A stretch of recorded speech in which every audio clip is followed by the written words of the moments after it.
ایک شخص کہتا ہے کہ ٹیکسی میں بیٹھتے ہی میں نے ڈرائیور سے کہا بھائی جان میوزک بند کر دیجئے.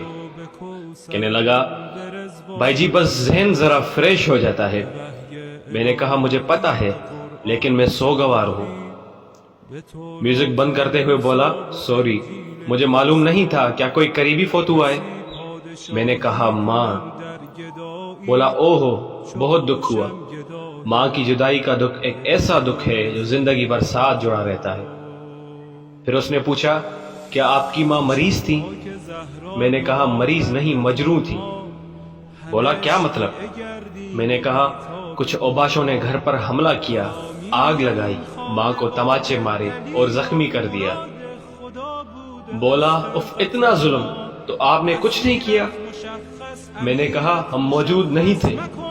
بولا ان کمینوں پر خدا کی لعنت ہو. کیا زخم اس قدر گہرے تھے؟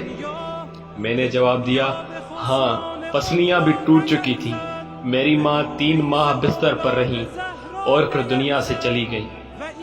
وہ بولا معاف کیجئے گا میں نے آپ کا غم تازہ کر دیا. کتنے بے حیا بے شرم اور بے غیرت تھے وہ، انہیں ناموس کا بھی خیال نہیں آیا. سر جی میں گناہ گار ضرور ہوں، بے غیرت نہیں. جب بات کسی کی ناموس کی ہو تو میری غیرت والی رگ بھڑک اٹھتی ہے. کتنی عمر تھی ان کی؟ میں نے کہا صرف 18 سال. اس نے تعجب سے میرے چہرے پر نگاہ ڈالی اور اپنا سر اسٹیئرنگ کے ساتھ ٹکراتے ہوئے درد بھری آواز میں بولا یا زہرا. اور پھر لوگ کہتے ہیں کہ ہم روتے کیوں ہیں؟